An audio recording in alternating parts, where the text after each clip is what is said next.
আনিসুর রহমান 9 বছর এমপিও মুক্তি চাকরি ছেড়ে দিছে, রব্বে কাবার কসম 1 লোকমা ভাতের অভাবে মরে নাই। মোতালেবও মরবে না ইনশাআল্লাহ, মোতালেব হোসেন সালিহিও মরবে না, মরবে না, মরবে না বললাম। ইজ্জতের রিজিক আল্লাহ তাআলা দেবে, তাকওয়ার মধ্যে রিজিক, হকের মধ্যে রিজিক, আল্লাহর গোলামির মধ্যেই রিজিক আছে, কোনো সমস্যা নাই। আসমানওয়ালা রাজি তো সব রাজি। জুতু মেরা তো সব মেরা, ফলক মেরা জমি মেরি। যখন আল্লাহ আমার, সব আমার, আসমানও আমার, জমিনও আমার। আমার দাদা মারা যাওয়ার 12 বছর পরে আমার জ্যাঠারে জিজ্ঞেস করছিলাম, ও আমার জ্যাঠারে চিনে, অল্প কিছুদিন আগে জ্যাঠা মারা গেছে। আমার জ্যাঠারে জিজ্ঞাসিলাম, জ্যাঠা 12 বছর পরে আমার দাদার স্মৃতিস্বরূপ আপনার কাছে তার, আমার দাদার ঘরের কিছু আসেনি, একটা নুনের বাড়ি, কাচের প্লেট। আমার জ্যাঠা মাথা নামায় ফেলছে, চোখের পানি ছেড়ে দিয়ে বলছে, বাতিজা তোরে দেখাইবার মতো আমার কাছে কিছুই নেই, বাবার কোনো স্মৃতিই নাই, এর নাম দুনিয়া। ওমাল হায়াতুদ দুনিয়া ইল্লা মাতাউল গুরুর। আল্লাহ বলে, বান্দা দুনিয়ার জীবন শুধুই ধোঁকা, শুধুই ধোঁকা। ফামা মাতাউল হায়াতিদ দুনিয়া ফিল আখিরাতে ইল্লা কালিল। আল্লাহ বলে, আখিরাতের তুলনায় দুনিয়ার জীবন একদমই সামান্য। ওমা হাদিহিল হায়াতুদ দুনিয়া ইল্লা লাহবুন ওয়া লাইব। আল্লাহ বলে, দুনিয়ার জীবন আর কিছুই নয় বান্দা, শুধুই তামাশা, খেলাধুলা, খেলাধুলা। ওয়ালামু আন্নামাল হায়াতুদ দুনিয়া লাইবুন ওয়া লাহবুন ওয়া জিনা ওয়া তাফাখুরুম বাইনাকুম ওয়া তাকাসুরুন ফিল আমওয়ালি ওয়াল আওলাদ। আল্লাহ বলে, দুনিয়ার জীবন শুনো, খেলাধুলা, তামাশা, কিছুক্ষণের সাজগোজ, এই fair and lovely, face wash, powder, snow, কিছুক্ষণের গর্ব অহংকার বড়াই, কিছুক্ষণ সম্পদ আর সন্তানের হিসাব। আল্লাহ বলেন, এই করতে করতে ফুরায় গেল হায়াত। তো মনে রেখো, ওয়াফিল আখিরাতে আযাবুন শাদীদ। আখিরাতে অপেক্ষা করছে অত্যন্ত ভয়ানক আযাব, আযাব। এই জন্য আল্লাহ তাআলা বলেন, আলহাকুমুত তাকাসুর, বাড়ানোর নেশা দুনিয়া তোমাদেরকে আখিরাত ভুলাইয়া দিল। ছেলেরা তোমরা ভুলে গেলা নামাজ। একটা মোবাইল পাই, কয় টাকা মোবাইল বাপ? একটা ছেলে বলো বাপ, 18,000 টাকার কাছে হেরে গেলা। একটা মোবাইল 20,000 টাকা, মাত্র 20,000 টাকার কাছে একজন মুসলমানের সন্তান। তোমার ঈমান, তোমার ইসলাম, তোমার আখিরাত সব সব ফেলে দিলা, 20,000 টাকার কাছে হেরে গেলা। মোমেন তো গোটা পৃথিবীর বিনিময়ে হাঁটতে জানে না। কথা তো ছিল এই, উচিত তো ছিল এই, যে গোটা পৃথিবীর মোকাবেলায় ইমানদারের ঈমান এক চুলো নড়বে না। এই না, এই না বলেন না? কোরআন শরীফে আছে, মাত্র 1 মিনিট আগে ইমানদার হইছে ওই যে মুসা নবীর আমলের জাদুকররা যখন জাদুর খেলা দেখাইল, তখন মুসা আলাইহিস সালামের হাতের লাঠির যে সাপ, এইটা তাদের সবগুলো রশিদ সাপ কি করে ফেলছে, গিলা ফেলছে না? এটা জানেননি আপনারা? তো পরে কি হয়েছে? জাদুকররা কি করছে বলেন না? 70,000 জাদুকর তৎক্ষণাৎ সেজদা দিয়া কালেমা পড়ে মুসলমান হয়ে গেছে। আমান্না বিরব্বিল আলামিন, রব্বুল আলামিনের উপরে ঈমান আনছে। এই মাত্র মুসলমান ঈমানদার হয়েছে, এই মাত্র। ফেরাউন সাথে সাথে বলছে, তোমরা আমার অনুমতি ছাড়া মুসার কালেমা গ্রহণ করিলা, লা উসাল্লিবান্নাকুম ফি জুযুইন নাখলে, খেজুর গাছের ডালের মধ্যে তোমরা টাঙ্গাইয়া আমি হত্যা করব, তোমাদেরকে নির্মম শাস্তি দেব যদি তোমরা ফিরে না আসো, ফিরে না আসো। তখন এই 70,000 জাদুকর, আল্লাহর কসম, কোরআন শরীফে আছে বন্ধু, এই 1 মিনিটে 10 মিনিটে ঈমান তাদের এত মজবুত হইছে, এত কঠিন হইছে যে এরা বলল ফেরাউনের দিকে তাকাইয়া, ফাকদি মা আনতা কাদিন ইন্নামা তাকদি হাদিহিল হায়াতিদ দুনিয়া। ফেরাউন, তোমার যা মন চাই তুমি তাই করো, এই দেহের উপরে কাইটা বুটি বুটি করে ফেলো, টুকরা টুকরা করে ফেলো। মনে রেখো, যাই তুমি করতে পারো তা কেবল দুনিয়ার এই শরীরটার উপরেই করতে পারবা। একটু পরে যখন রূহ চলে যাবে তৎক্ষণাৎ মাওলার জান্নাতে ঢুকে যাবে। করো মিয়া। এই ঈমান এত বড় সম্পদ, এত বড় নিয়ামত, এত বড় নিয়ামত, এত বড় নিয়ামত। ফেরাউন হযরতে আসিয়াকে, তার স্ত্রীকে শেষ পর্যন্ত শাস্তি দিতে দিতে, কোরআন শরীফ আছে ওয়া ফিরআউনা যিল আওতাদ, ফেরাউন পেরেক মারছে। পেরেক, পেরেক গ্রাম নারা কি কন, তার কাটা কয় যে পেরেক। এই পুরা শরীরের মধ্যে আসিয়ার পেরেক মারছে। পেরেক, পেরেক মাইরা কাঠের মধ্যে আটকাইয়া ফেলছে। আটকাইয়া বলছে রক্ত ঝরছে অঝরে। ফেরাউন বলছে আসিয়া, এই শেষবারের মতো বলছি, ঈমান ছেড়ে দে, মুসার কালেমা ছেড়ে দে। আল্লাহর কসম, তাফসীরের মধ্যে আছে হযরতে আসিয়া বলছে ফেরাউন, রাজপ্রাসাদ ছেড়ে দেওয়া যায়, রানীর মর্যাদা ছেড়ে দেওয়া যায়, তোমার মতো বেটার স্ত্রী হওয়া ছেড়ে দেওয়া যায়, গোটা পৃথিবীর সব সম্মান মর্যাদা ছেড়ে দেওয়া যায়, কিন্তু কলিজার ভিতরে যে ঈমান বসছে সেই ঈমান ছেড়ে দেওয়া যায় না। তুমি জানো না, তুমি জানো না ঈমান কি বড় সম্পদ, আখিরাত কি বড় সম্পদ।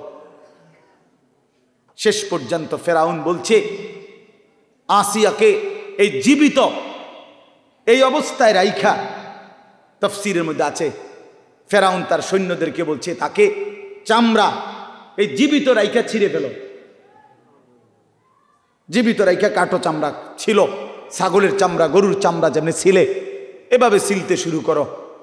হযরতে আসিয়া তখন আল্লাহকে বলছে মাওলা, আমার এক্ষণ জান চলে যাবে, আমি জানি আমি শহীদ হয়ে যাব, তবে আমার শাহাদাতের পূর্ব মুহূর্তে এটাও কোরআনে আছে, উনি একটা দোয়া করছে, মাওলা শহীদ হব ঠিক আছে, কিন্তু আপনার কাছে আমার ফরিয়াদ, রব্বিবনি লি ইনদাকা বাইতান ফিল জান্নাহ, আপনার সাথে জান্নাতে আমার একটা ঘর দিয়েন।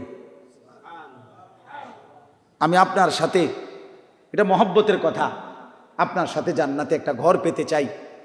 ওয়া নাজ্জিনি মিন ফিরআউনা ওয়া আমালিহি, ফেরাউন আর তার সমস্ত কুফরি কর্মকাণ্ড থেকে আপনি আমাকে রক্ষা করেন, আমারে রক্ষা করেন। ওয়া নাজ্জিনি মিনাল কওমিজ জালিমিন, জালেম সম্প্রদায় থেকে আমাকে রক্ষা করেন। আমি জীবন দিয়ে দিতে চাই, কিন্তু আপনার পাশে জান্নাতে একটা ঘর চাই। আল্লাহ তাআলা বলছে জিব্রাইল যাও আমার আসিয়ার সামনে তার জান্নাতের ঘরটা ধরো, জান্নাতের ঘরটা দেখতে দেখতে আমার আসিয়া জীবন দিয়ে শহীদ হয়ে আমার কাছে চলে আসুক। এই জন্য বাপ, আখিরাত না ছাড়া, আল্লাহকে না ভুলা, আল্লাহকে না ভুলা, আল্লাহকে না ভুলা, আখিরাত হারাইলে সব হারাইলাম, আল্লাহকে হারাইলে সব হারাইলাম। ও দুনিয়া এগুলো কিচ্ছু না দোস্ত, ওইসব চাকরি ফাকরি কিচ্ছু না, ওই সরকারি চাকরি বেসরকারি চাকরি তো কিচ্ছুই না, কিচ্ছুই না। রিজিক আসমানওয়ালা দেয়, কে দেয় বলেন না? হ্যাঁ, এমপিওভুক্ত চাকরি এটা কোনো বিষয় না, রিজিক আসমানে। কোরআন শরীফের আয়াত তোমারে দেখাই, ওয়াফিস সামাই রিজকুকুম ওয়া মা তুআদুন, ওয়াফিস সামাই, ওয়াফিস সামাই, ওয়াফিস সামাই রিজকুকুম। কি বলো আমরা? শোনো, কোরআনে আল্লাহ বলছে, আল্লাহ বলছে আসমানে তোমাদের রিজিক, আসমানে তোমাদের রিজিক, আসমানে তোমাদের রিজিক। এমপিওভুক্তি চাকরির মধ্যে না। আনিসুর রহমান 9 বছর এমপিওভুক্তি চাকরি ছেড়ে দিছে, রব্বে কাবার কসম, এক লোকমা ভাতের অভাবে মরে নাই। মোতালেবও মরবে না ইনশাআল্লাহ, মোতালেব হোসেন সালিহিও মরবে না, মরবে না, মরবে না বললাম। ইজ্জতের রিজিক আল্লাহ তাআলা দেবে, তাকওয়ার মধ্যে রিজিক, হকের মধ্যে রিজিক, আল্লাহর গোলামির মধ্যেই রিজিক আছে, কোনো সমস্যা নাই। আসমানওয়ালা রাজি তো সব রাজি। জুতু মেরা তো সব মেরা, ফলক মেরা জমি মেরি, যখন আল্লাহ আমার, সব আমার, আসমানও আমার, জমিনও আমার। আগার একটু নেহি মেরা তো কোই শাই নেহি মেরি। যদি আল্লাহ আমার না হয় তো আমার কিচ্ছু নাই। সব হারিয়ে কাকে পেতে চাই বলেন না? সবাই বলেন আল্লাহকে, আল্লাহকে, আল্লাহকে, আল্লাহকে, আল্লাহকে। যুবক ফিরে আসো ভাইয়া, যুবক নষ্ট হইও না, চরিত্রহীন হইও না। মনে রাখো বাপ, আমি বারবার এই কথা বলতেছিলাম, অসংখ্যবার বলছি গত কিছুদিন আগেও, যে ফিলিস্তিনের মুসলমান আজীবন রক্ত দিবে আর তুমি আজীবন মোবাইল টিপবা। তুমি কি ভাবছ? রোহিঙ্গা মুসলমান আজীবন জীবন দিবে, তুমি মুসলমান জীবনে আর নির্যাতিত হবা না। কি ভাবছো মনে করো? আজকে সেটা প্রমাণ হয়েছে। ইসকনের হিন্দু গুন্ডারা, ইসকনের সন্ত্রাসীরা, এই বেঈমানরা এই বাংলাদেশের জমিনে ইমানদার মুসলমান অ্যাডভোকেট সাইফুল ইসলাম আলিফের গর্দানে ছুরি রাইখা জবাই করে রক্তে লাল করে দিয়েছে। রক্তে লাল করে দিছে এই বাংলাদেশের চট্টগ্রামে। জানেন না আপনারা? শুনছেন কিনা আপনারা? হ্যাঁ, ছেলেরা বাপ টিপো, মোবাইল টিপো, নারী দেখো, উলঙ্গ ছবি দেখো। মনে রাখো বেঈমান সুযোগ পেলে ছাড়বে না, তোমারেও না আমারেও না। হুজুর মনে করছো পিঠা শুধু হুজুর রাখাইবা? তুমি সিরাসা পাইবা বইয়া বইয়া। সাইফুল ইসলাম হুজুর, কথা বলেন না কেন? অ্যাডভোকেট সাইফুল ইসলাম হুজুর সে বলেন নজরুল ভাই, আইনজীবী, 2.5 বছরের তার একটা বাচ্চা আছে, তার স্ত্রীর গর্ভে সন্তান আছে। গর্ভের সেই সন্তানটা তো বাবারে আর কোনোদিন দেখলো না। 2.5 বছরের বাচ্চাটা, আমার যে 3 বছরের একটা বাচ্চা আছে, আল্লাহর কসম প্রতিটা রাতের যদি 3টাও বাজে, আপনি আমার ড্রাইভাররে জিজ্ঞাসা করে দেখেন, আমার মেয়েটা সজাগ থাকে। আমার 3 বছরের মেয়েটা, আমি যতক্ষণ ঘরে না ফিরি, আমারে জড়াইয়া ধরে না ঘুমাইলে আমার মেয়ে আমার ঘুমায় না। এমন আদরেরই তো সন্তান সাইফুলের সন্তানটা। সে তার বাবা ডাকবে কাকে? বলো ভাইয়া, আমরা 92% মুসলমান। বাংলাদেশে আমরা অল্প কয়েকজন। এত বিপুল সংখ্যক মুসলমান যে দেশে, সে দেশে একজন জলজ্জন্ত মুসলমানকে দিনে দুপুরে জবাই করে ফেলছে। এটা ভাবা যায়? কল্পনা করা যায়? তুমি মনে করছো আজীবন ফিলিস্তিনে মায়ের হবে, তুমি মনে করছো আজীবন রোহিঙ্গায়, আর তোমার আমার জীবন শুধু সুখেই কাটবে না। আমি অনুরোধ করলাম হাত জোর করে, আর যদি কোনোদিন বলতে না পারি তো আজই বললাম, জিন্দিগির বোঝাপড়া করেই ফেলছি, কিচ্ছু হবে না, অসুবিধা হবে না। আমার মতো 2-4 জনের রক্ত ঝরে গেলে, শহীদের খুন ঝরলে কিচ্ছু হবে না, কিছুই হবে না। কিন্তু আল্লাহ তাআলা ইমানদারের তাজা খুন ঝরলে পৃথিবীর কিচ্ছু হবে না। কিন্তু ইনশাআল্লাহ আমাদের রক্তের উপরে, আমাদের শাহাদাতের উপরে, আমাদের ঈমানের উপরে, আমাদের তাকওয়ার উপরে এই বাংলাদেশে কালেমার পতাকা উড়বে ইনশাআল্লাহ। ইসকনের কবর হবেই হবে ইনশাআল্লাহ, ইসকনের কবর হবেই হবে। তোমরা জানো না ভাইয়া, কত জঘন্য গুন্ডা, কত জঘন্য গুন্ডা এরা, কত জঘন্য সন্ত্রাসী এরা, কতটা উগ্র। বাপ চাচারা তো জানেই না, পুরাটা দেশকে খাবলে খাওয়ার জন্য মানচিত্রের উপরে হিন্দুদের গেরুয়া মানচিত্র আমাদের লাল সবুজের পতাকার উপরে তুলে দিছে। অর্থ হলো এই পতাকা মানি না, ওই পতাকা তাদের মেন। কি খামখেয়ালি মনে করেন? খামখেয়ালি মনে করো ভাইয়া, তোমার বাপ বিদেশ, তোমার অভাব নাই, তোমাকে ভাই বিল্ডিং, হ্যাঁ, তোমার বাবার কামাই, অতএব আর টেনশন নাই। অনেক ছেলে পেলে তোমরা মনে করছো এটা, তোমরা একটা তামসা মনে করছো জীবনটা, তোমরা মনে করছো রং তামাশার ফুর্তির এই জীবনই শেষ।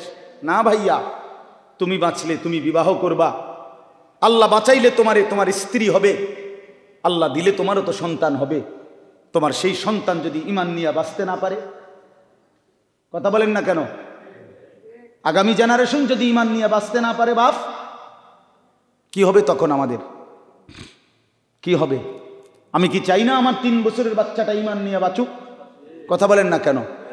তাহলে অতএব আমাদের আল্লাহর সাথে সম্পর্ক, আমাদের ঈমান, আমাদের তাকওয়া, আমাদের জিন্দেগি আল্লাহর পথে থাকা, এর মধ্যেই আমাদের নিরাপত্তা। ওয়া'আদাল্লাহুল্লাযীনা আমানু ওয়া আমিলুস সালিহাত লা ইস্তাখলিফান্নাহুম ফিল আরদ। আল্লাহ তাআলা বলেন, ঈমান আর নেক আমলের বিনিময়ে আমি ওয়াদা দিলাম জমিনের বাদশাহী তোমাদের হাতে তুলে দেব। বাদশাহী, হ্যাঁ। ওয়ালা ইউমাক্কিনান্না লাহুম দীনাহুমুল্লাযী ইরতাদা লাহুম, এবং তোমাদের দ্বীন আমি আল্লাহ তাআলা জমিনে বিজয়ী করে দেব। ওয়ালা ইউবাদদিলান্নাহুম মিন বা'দি খাউফিহিম আমনা, তোমাদের ভয় আতঙ্কের পরিবর্তে তোমাদেরকে শান্তি, নিরাপত্তা, ঈমান আর আমলের বিনিময়ে আমি আল্লাহ দুনিয়াতে দিয়ে দেব। সাফ, আমার জাতিকে আমি সতর্ক করে দিলাম। আমার সন্তান তোমরা, আমার ভাই তোমরা, তুম করে আমরা বলে গেলাম, ফিরায় দিও না, ফিরায় দিও না। কারো কথায় প্রতারিত হইও না বন্ধু। তুমি আমার দলভুক্ত হইও না। আমার কোনো দল নাই, আমার কোনো দল নাই, আমার কোনো দলভুক্ত হওয়ার দরকার নাই।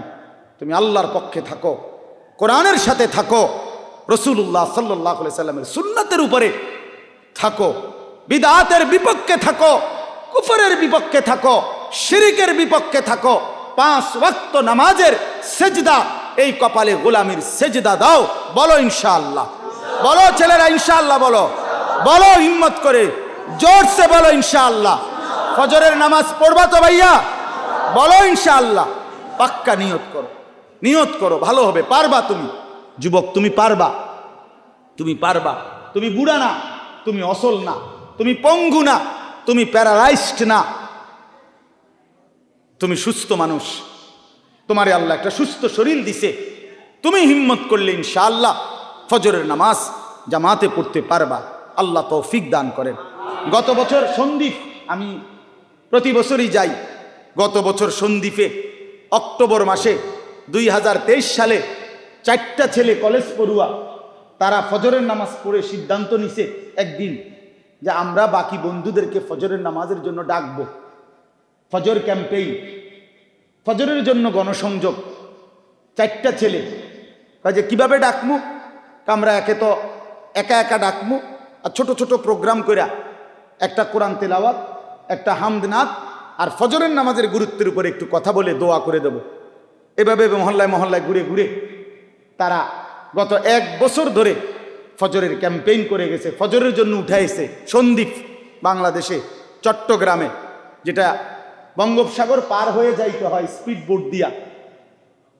তো এই সন্দ্বীপে এই বছর বিশ্বাস করেন 19 নভেম্বর আমার সেখানে মাহফিল ছিল। রাত্রিবেলা যেই প্যান্ডেলে আমি ওয়াজ করছি, ওই প্যান্ডেলে তাদের মাহফিল ফজরবাদ, ওদের আলাদা মাহফিল, ওইটাতে আমা ফজরের পরে এই প্যান্ডেলের 2টার সমান হবে।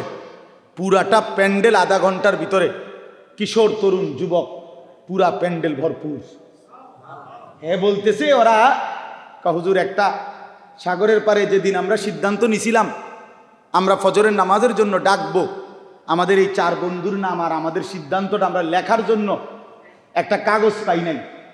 হাঁটতেছিলাম, একটু দূরে দেখছি একটা সিগারেটের প্যাকেট পড়ে আছে। আল্লাহর কসম ছেলেটা বলছে, সিগারেটের ওই প্যাকেটটা তুইলা কয় যে হুজুর এটার উল্টা পিঠে তো সাদা, বুঝেন না, এটার ইয়া করলে ভিতরের অংশটা সাদা না, ওইটার মধ্যে আমরা একটা কলম দিয়ে আমগো এই সিদ্ধান্তটা লিখছি যে আজকের থেকে আমরা ফজরের ক্যাম্পেইন করব, ফজরের জন্য আমাদের বন্ধুদেরকে জাগাবো। মাত্র 1 বছরের ব্যবধানে ওরা হিসাব দিছে প্রায় 4,500 ছেলে এখন প্রতিদিন ফজরের নামাজ জামাতে পড়ে। কি আশ্চর্য বিষয় বলে! যুবক কি না পারে, নওজোয়ান কি না পারে। নওজোয়ান চাইলে বরবাদ করে দিতে পারে, নওজোয়ান চাইলে গড়ে দিতে পারে। নওজোয়ান চাইলে এই সমাজ মদের আড্ডা জুয়ার আড্ডায় ভাসাই দিতে পারবে, আবার নওজোয়ান এই ছেলেগুলো চাইলে এই সমাজের প্রত্যেকটা যুবক কিশোরকে মসজিদেও আনতে পারবে। এই জন্য তোমাদের কাছে আমার আবদার, তোমরা দয়া করে এই ওলামা তলাবা ঐক্য পরিষদ, এটা নিছক একটা মাহফিল না, এটা আমাদের একটা উদ্দেশ্য, একটা মহৎ লক্ষ্য যে ওলামায়ে কেরাম, মাদ্রাসার তালিবে ইলম, সর্বস্তরের ছাত্র জনতা সবাই মিলে চলো আমরা এই সমাজ পরিবর্তনের জন্য প্রত্যেকেই কিছু না কিছু কাজ করি। বলো ইনশাআল্লাহ, নিয়ত করে বলো ইনশাআল্লাহ। এই সমাজের জন্য কিছু করবা তো ইনশাআল্লাহ। আল্লাহ তৌফিক দান করেন। আল্লাহ তাআলা বলেন, এই শেষ তরজমা বলি, আল্লাহ বলেন, বান্দা দুনিয়ার মধ্যে যে ডুবে গেলা, আখিরাত যে ভুলে গেলা, একদিন কবরেই চলে আসলা। কাল্লা সাউফা তা'লামুন সুম্মা কাল্লা সাউফা তা'লামুন, শোনো, কবরেই তুমি জানতে পারবা তোমার এই নাফরমানির পরিণতি কি। আবার তুমি হাসরের ময়দানে জাহান্নামে জানতে পারবা তোমার এই নাফরমানির পরিণতি কি। কাল্লা লাউ তা'লামুনা ইলমাল ইয়াকিন, আল্লাহ বলেন, আমি তোমারে কবরের শাস্তি দিয়া জানাবো, আমি তোমারে জাহান্নামের শাস্তি দিয়া বুঝাবো আমার নাফরমানির শাস্তি কি। কাজেই তুমি যদি আজকে দুনিয়ায় থাকতে কোরআন সুন্নাহর আলোকে, ওলামায়ে কেরামের কথার আলোকে তুমি যদি নিশ্চিত জ্ঞান অর্জন করতা যে হ্যাঁ এটাই আমার দায়িত্ব, আখেরাত, কবর, হাসর, মিজান, ফুলসেরাত, আল্লাহ বলেন তাইলে কিন্তু খুব ভালো হতো। আজ যদি বুঝা নিতা, আজগা যদি ইয়াকিন হইতো, এখন যদি তোমাদের কলিজার মধ্যে বসতো যে কবর, হাসর, আখেরাত, মিজান, ফুলসেরাত, তাহলে কাল্লা লাউ তা'লামুনা ইলমাল ইয়াকিন, এখন যদি বুঝতা, মানতা, বিশ্বাস করতা, তাহলে ভালো হতো। কারণ তাইলে নামাজ পড়তে পারতা, হারাম থেকে বাঁচতে পারতা, গুনাহ ছাড়তে পারতা। আল্লাহ বলেন যদি না করো তাহলে মনে রেখো লাতারাবুন্নাল জাহিম, অল্প সময় পরে হাসরের ময়দানে এই দুই চোখে সচক্ষে জাহান্নাম দেখবা। সুম্মা লাতারাবুন্নাহা আইনাল ইয়াকিন, সেদিন কিন্তু আযাব আর জাহান্নামের ব্যাপারে তোমার চোখে দেখা নিশ্চিত ইয়াকিন হবেই হবে। আজ তো মানলা না, কিন্তু সেদিন তো ইয়াকিন হবে, সেদিন তো অস্বীকার করতে পারবা না যখন দুই চোখে দেখবা। আপনাদেরকে বলি, এই যে এটা যে একটা গ্লাস আপনারা দেখতেছেন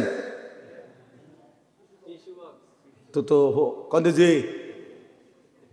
ফইলা যে কইলেন কেন বলেন, বলেন এটা একটা গ্লাস যে দেখতেছেন, কি এটা? তাহলে আমি এটা একটা গ্লাস। আরে আবার দেখেন কেমনে এত নিশ্চিত হইলেন? প্রধান বক্তা কইলাম আমি, আপনি কি কইবেন? ধর বেটা তোমার মতো প্রধান বক্তার খেতা গিলে বেটা, এটা আমি চোখে দেখতেছি টিস্যু বক্স, আপনি এটা গাছ জোরে কইলি বেটা গেলাস, ঠিক কিনা বলেন? এটা চোখে দেখা নিশ্চিত যে এটা কি? Tissue box.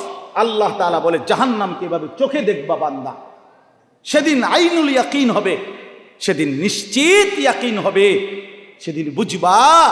কিন্তু ইয়াউমা ইদিন ইয়াতাযাক্কারুল ইনসান ওয়া আন্না লাহুদ যিকরা, আল্লাহ বলে জাহান্নামকে দেখে বান্দা দুনিয়ার সব কথা মনে পড়বে, কিন্তু আহা বান্দা বলো না সেদিন মনে পড়ে কি লাভ হবে?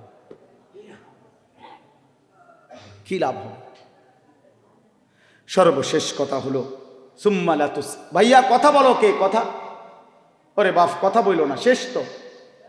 সুম্মা লাতুসআলুন্না ইয়াউমা ইদিন আনিন নাঈম, আল্লাহ তাআলা এই শেষ কথাটা শুনেন। আল্লাহ তাআলা বলেন অতএব বান্দা শুনলা তো যে কবরে তোমাকে আসতেই হবে, আমি তোমারে কবরেও বুঝামু, আমি তোমারে হাসরের ময়দানেও বুঝাবো, এবং তুমি দেখবা সচক্ষে জাহান্নাম, তখন তুমি নিশ্চিত হবা হায় কি করলাম। আল্লাহ বলেন অতঃপর আমি আল্লাহ হাসরের ময়দানে এনে তোমারে আমি আমার হায়াতে, তোমার হায়াতে এক বিন্দু বিসর্গ যত নিয়ামত দিছি, প্রতিটি নিয়ামতের ব্যাপারে একটা একটা করে আমি আল্লাহ তোমাকে জিজ্ঞেস করি, আমার প্রশ্নের উত্তর দিতে হবে। এই আসমান জমিন চন্দ্র সূর্য, এই আলো বাতাস রোদ বৃষ্টি, এই শরীর স্বাস্থ্য জীবন যৌবন, এই হাসি কান্না আনন্দ বেদনা রোদ বৃষ্টি স্ত্রী সন্তান, চোখ নাক কান হাত পাও দেহ নিঃশ্বাস, আল্লাহর কসম ভাইয়া বাবাদেরকেও বলি, আপনাকেও বলি, তোমাকেও বলি, আমারেও বলি, নিশ্চিত আমাদেরকে আল্লাহ তাআলা বলতেছেন আমি জিজ্ঞেস করব আমার প্রতিটি নিয়ামতের শুকর আদায় করছো নাকি নাফরমানি করেছো। আলাম নুসিহ জিসমা, হাদিসে আছে নবীজি বলছেন আল্লাহ জিজ্ঞেস করবে বান্দা আমি কি তোমার মোট এতদিন তোমার শরীরটা আমি সুস্থ রাখি নাই? আমার সেই সুস্থতার শরীরের কি কদর করেছ? গত এক সপ্তাহ আগে আমার এই কোমরের হাড্ডিটার মধ্যে 2 দিন ব্যথা ছিল, এই হাড্ডির এই পাশে, বৃহস্পতিবার এবং শুক্রবার। বিশ্বাস করেন আমি রাত্র সকালে এই পরিমাণ ব্যথাতে ছটফট করছি, 1 মিনিটের জন্য ঘুমাইতে পারছি না। আমি বুঝছি হায় মাওলা, একটু হাড্ডির এই সামান্য একটু ব্যথায় আমার 2 রাতের 2 দিনের ঘুম হারাম হয়ে গেছে। আমি যদি 30 বছর অসুস্থ থাকতাম।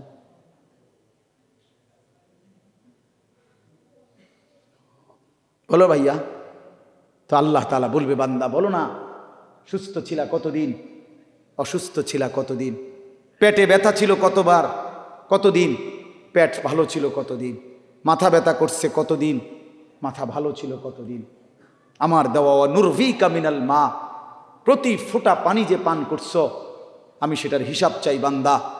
প্রতি লোকমা খাবারের হিসাব দাও, প্রতিটা নিঃশ্বাসের হিসাব দাও, চোখের প্রতিটা পলকের হিসাব দাও। আল্লাহর কসম আল্লাহ বলছে ফাওয়ারাব্বিকা লানাসআলান্নাহুম আজমাইন, বান্দা কসম করে বলছি আমি কিন্তু তোমাদের সকলকে জিজ্ঞেস করব। ওয়াকিফুহুম ইন্নাহুম মাসউলুন, আল্লাহ বলবে হাসরের ময়দানে ফেরেশতা আমার বান্দাদেরকে দাঁড় করাও, একটা একটা করে জিজ্ঞেস করা হবে। ইন্নাস সামআ ওয়াল বাসারা ওয়াল ফুআদা কুল্লু উলাইকা কানা আনহু মাসউলা, আল্লাহ বলে কান চোখ অন্তর পর্যন্ত আমি আল্লাহর প্রশ্নের জবাব দিবে, আমি জিজ্ঞেস করব। অতএব শেষ কথা এটা ভাইয়া, এ দিবানিশি একই কথা, একই চিৎকার, একই চেঁচামেচি, একই কথা ভাইয়া। জিন্দিগি সুন্দর করো, জীবন ভালো করেন। বাবাদেরকে বলি, চাচাদেরকে বলি, বিড়ি সিগারেটের বদভ্যাস যাদের, চাচারা ছেড়ে দেন, চা দোকানের আড্ডা বন্ধ করে দেন, নাটক সিনেমা দেখা, টেলিভিশন দেখার বদভ্যাসটা ছেড়ে দেন। আপনাদের শেষ সময়টা আল্লাহর তসবিহ, জিকির, তেলাওয়াত, দোয়া, কান্নাকাটির মধ্যেই থাকেন। আর যুবক ভাই তোমরা নিজের চরিত্র, নিজের আখলাক নষ্ট করো না। উলঙ্গ ছবি, নর্তকীর নাচ, মোবাইলের এই জিনা ব্যভিচারের দৃশ্য, হারাম নারী দেখো না বাপ, হারাম নারী দেখো না। হারাম নারী দেখা যদি জীবনের শক্তিটা নষ্ট করে ফেলো তো হালাল যখন মিলবে তখন আর সুখ পাইবা না, তখন আর সুখ পাইবা। আমি